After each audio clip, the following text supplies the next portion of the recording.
عالمی سطح پر انصاف کے نظام میں ایک اہم پیشرفت سامنے آئی ہے جہاں بین الاقوامی فوجداری عدالت یعنی ICC نے اسرائیل کی وہ کوشش ناکام بنا دی ہے جس کے تحت وہ غزہ میں مبینہ جنگی جرائم اور نسل کشی کی تحقیقات کو رکوانا چاہتا تھا۔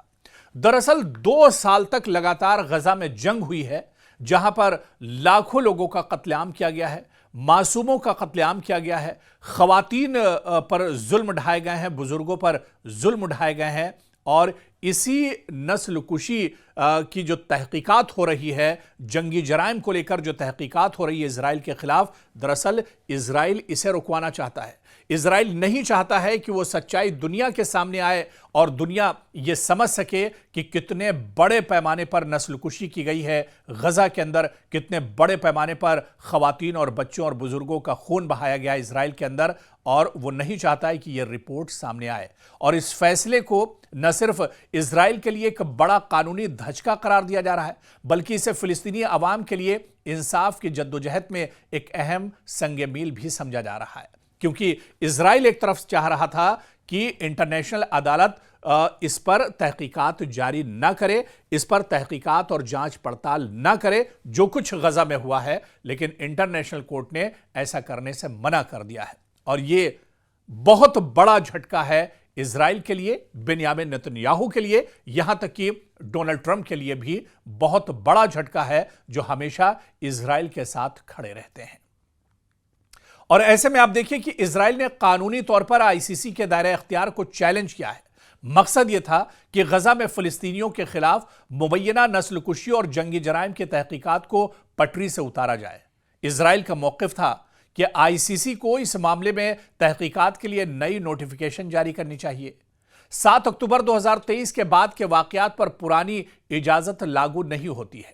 عالمی فوجداری عدالت نے فیصلہ دیا اور اس نے کہا کہ ICC کے اپیل چیمبر نے اسرائیل کی اپیل کو مکمل طور پر مسترد کر دیا، اور اسے اسرائیل کے لیے بہت بڑا جھٹکا تصور کیا جاتا ہے۔ دراصل عدالت نے یہ واضح کر دیا کہ نچلی عدالت کی جانب سے پروسیکیوٹر کو تحقیقات کی اجازت بالکل درست ہے اور اس فیصلے کو پلٹنے کی کوئی قانونی بنیاد موجود نہیں ہے۔ نئی نوٹیفیکیشن کی کوئی ضرورت بھی اس میں نہیں ہے۔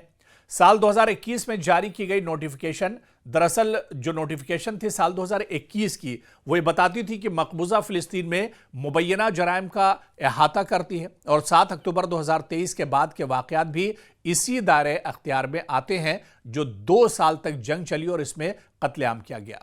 یوں عدالت نے 2 ٹوک الفاظ میں یہ اشارہ دیا کہ غزہ میں جنگی جرائم اور انسانیت کے خلاف جرائم کی تحقیقات ہر صورت میں جاری رہے گی۔ اسرائیل اس سے بچ نہیں سکتا ہے، بنیامین نتنیاہو اس سے بھاگ نہیں سکتے ہیں۔ اور اس فیصلے کی قانونی اور سیاسی اہمیت کو بھی سمجھنا ہوگا، کیونکہ اس فیصلے کے نتیجے میں نسل کشی اور جنگی جرائم کی تحقیقات کا راستہ صاف ہو گیا ہے۔ وہی تحقیقات بنیاد بنے گی جن کے تحت نومبر 2024 میں اسرائیلی وزیر اعظم بنیامین نتنیاہو اور سابق وزیر دفاع یو